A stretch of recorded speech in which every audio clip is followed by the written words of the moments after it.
So today we're going to be talking about one of my long-loved decks that I've played, and this is Orcust, a new iteration.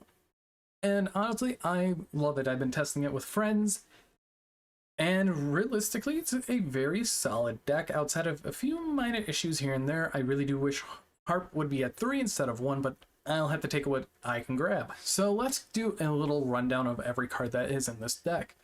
First off, we have 3 Grisu the Orcust Mech Knight. It is the best normal summon in the deck because it mills any of your Orcust monsters or World Legacy cards to the graveyard, and it also can summon out a token. So you can instantly go into something like a IP Master Arena and then link away that to summon out an SP Little Knight. Or maybe the Dark Charmer, because that's another very useful card this format. Next up, we have 3 Orcust Nightmare, another one of the more essential cards because it sends all your Orcust monsters to the graveyard, or actually just one Dark Machine monster, which is very, very powerful. After that, we have Orcust Symbol Skeleton, 2 of them, because realistically you only need 2 because of all the recycle shuffle play they do with Dingrisu, Galatea, and Longrisu. After that, one boy, one of the best boy, Orcust Hardcore. I'm glad to say that I can run him again, and honestly, it's been a lot of fun seeing him back and being playable. And then finally, for the brick, we have World Legacy World Wand. This card is a brick, kind of, but with a Horus and Adventure stuff, you could easily get to the graveyard very fast because of Fateful Adventure or King Sarcophagus. Now for the spells and traps of the Orcust deck, we have 1 Orchestrated Return. I really want to try 2 because sometimes you do open up multiple Orcust cards and you can't really get rid of them all if you don't open up any of your Horus cards. You have your 1 Orchestrated Babble, like I'm doing right now. This is a 1 of, and it's realistically pretty good because it makes all of your Orcust monsters quick effects in the graveyard or Link monsters quick effects on the field. And finally, 1 of the Omni-Negate Orcust Crescendo, very, very powerful card.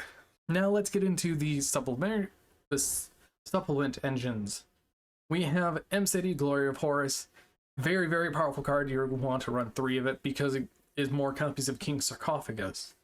And also allows you to draw 1, which is very, very good. Then we're only running 2 names, being Happy and Dumoftef. 2 of the best ones because this grabs back things that are banished or in your graveyard to your hand, so you can recycle things like staples or your hand traps, like Ash, TTT, or even recycling things like Rite of Ermesir or Fateful Adventure. And the Dumoftef is just here. It is a 1200 to a 3600 attack body, and if another card you control leaves the field, you can draw cards equal to the number of monsters with different names in your main monster zone. So most likely you're getting 1 to at least 2 draws. And then 2 King Sark because you need King Sark for them to work. And then for the Adventure engine, it's the most generic engine. 1 Griffin, 3 Chantress, 3 Rite, 1 Fateful, and 1 Dracoback. Now I'm also running 1 Armageddon Knight because it's another copy of Grisu realistically when you look at it. So it's realistically there.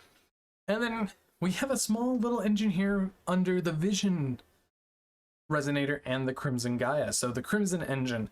Now you run 3 Vision and 1 Crimson. I don't like when people do 1 Vision, 3 Gaia because Vision's more important because you can get a normal summon and a special summon out of him if you've only done special summons.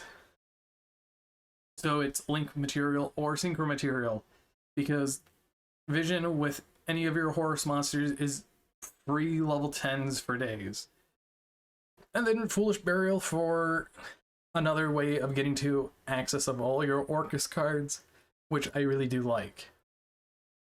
And then for the staples, we have 3 Ash Blossom, 2 Triple Tack, and 3 Imperm. I really want to throw another hand trap in, but I would not know what to take out. But even then, we're running the Adventure engine, which helps on the Omni-Negate level. Now for the extra deck, Chaos Angel. This card actually came up quite a bit sometimes because it takes 1 tuner plus 1 or more non-tuner light or dark monsters. So realistically, Vision Resonator plus M-City or Vision Resonator plus the World Legacy token and Orcust Nightmare to make it. Then you also have something like Barone, because Barone is a very powerful card, since it's just Vision Resonator plus a Horus, and Qixing, or Qinging, I should say, is exactly the same. And all your Orcust cards actually trigger it when you banish them from the graveyard. Now for the Xyz, we have one Zombie Vampire. I'm thinking of taking it out because realistically, I'm mostly going for number 90 to insulate plays from hand traps. So this card's definitely better because it's a monster negate. Well, the Zombie Vampire can come in handy because it mills top 4 from both players, and then you get to special summon any monster. So realistically, it has its uses. Double Dingrisu, because double is great because of how often you can summon it, and realistically in the grind game, 2 comes up quite a bit. Galaxy Eyes Photon Lord is Galaxy Eyes Photon Lord. It's one of the best rank 8s because it's a monster negate. You can also run Hope Harbinger, but realistically, I think you just need the Galaxy Eyes Photon Lord, since that's more reliable, I would say, in this meta. Now for the Link monsters, we of course have the Access Code Talker along with Longrisu. Selena is an iffy one. I might take her out for something else, so there is the option there, but she's great with Dark the Dark Charmer, and Dark the Dark Charmer is really, really powerful. I might put Ahita in just in case, because Ahita is also very good because we can just use an Ash Blossom and a monster to summon her, go up to the Selena, and then go up to Access Code Talker. Then after that, we have 2 Galatea. You can run 3 if you want, but 2 is realistically the ideal number because of how much we just use her to set Crescendo or Babel, or if we need to return, we grab Return. And realistically, other than that, Galatea is a very, very, still a strong monster. Next, for speaking about strong monsters, this is more of a broken card, being SP Little Knight, along with IP Masquerena. SP Little Knight, you can use a Reborn Ding after sending with an IP Masquerena to go into SP to banish another card. Or you could just go, during your turn, you could just link away the Dingrisu and a monster to summon her. So SP is really broken. If I were to play a second one, I would definitely cut the Selene for her. And then finally, IP Masquerena, very useful card. Still ran even 4 years later in a deck like this. If we had Verte, we would be running Verte, but realistically, I really like how the deck is. Now whenever I do deck profiles, I do like to do a test hand to show you guys what the deck can do. So this is actually a absolutely broken hand. We're starting off with M-City and Water Enchantress, and that's the one thing we're going to want to do, is M-City, discard the Water Enchantress, grab and draw another card, use the King Sark, and to insulate our plays here, we're going to go Water Enchantress, grab the Rite of Aramesir, activate the Rite of Aramesir, summoning out the token, and placing a Fateful Adventure. After that, we're going to activate the Fateful Adventure, grabbing our Wandering Griffin Rider, and we're going to pitch the Grisu from that, because we're going to activate the effect of King Sark, pitching Vision Resonator to send a Horus monster, using Vision Resonator's effect to grab Crimson Gaia, and we don't want to forget to summon out the Griffin Rider before we do anything, and just add the Draco back because it's useful later. We're going to use Crimson Gaia, grab another Crimson Resonator, and since we do have a Crescendo and 2 Horus monsters in grave, what we can do, we can go King Sark, pitch the Imperm, because realistically that is 2 Omnis right there, and first off we're going to special summon out our M-City and special summon out a Vision Resonator. And the reason why I run 3 is because Bestials are our card. So after that, we're just going to go straight up into Barone the Fleur and summon out both Happy and Dumoftef. So realistically, this is just looking at Adventure pile, but we're going to exceed into the Zombie Vampire since we have 2 installations, and we're going to use the effect of Zombie Vampire, and let's hope we hit an Orcust monster, which we do. We hit the Grisu, and we're going to activate the effect of Grisu, sending Harp.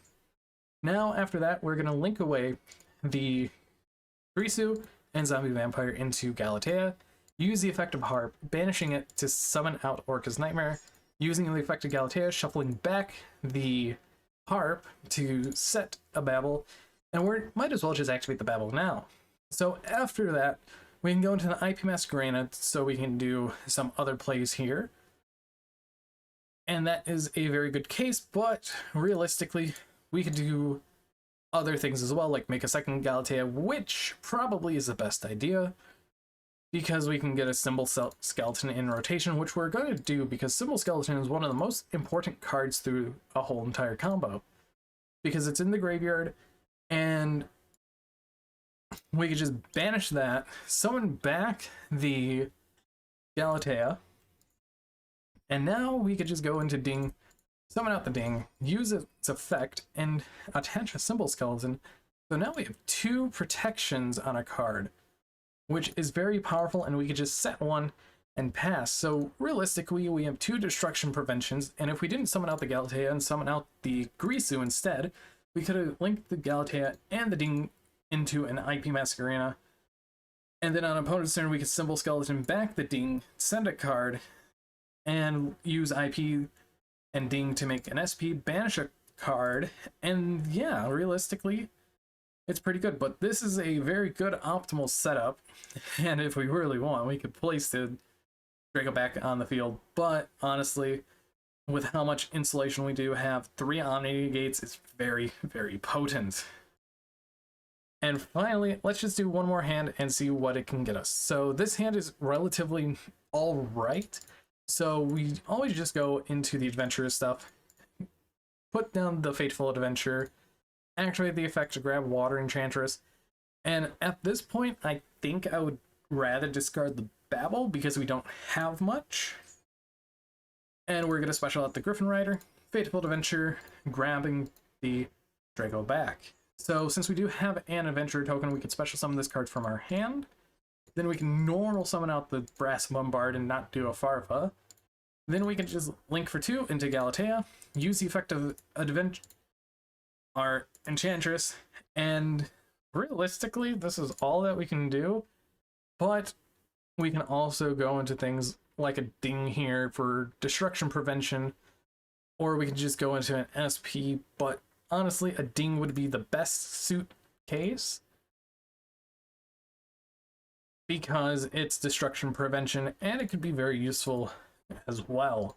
So realistically, this deck is very solid, but it's a little inconsistent, and I want to fix and tune that part of the deck. But I hope you guys did like this video. Now, I want to get a lot of replays of me playing this deck and uploading it for you guys so you can see the deck in action. And that will come in the future for sure, probably after January 1st, because I'm super busy with work and other things as well. But anyways, I've been Boltspider. I hope you guys did enjoy this Horus Orcust adventure deck profile. But anyways, see you guys in the next video.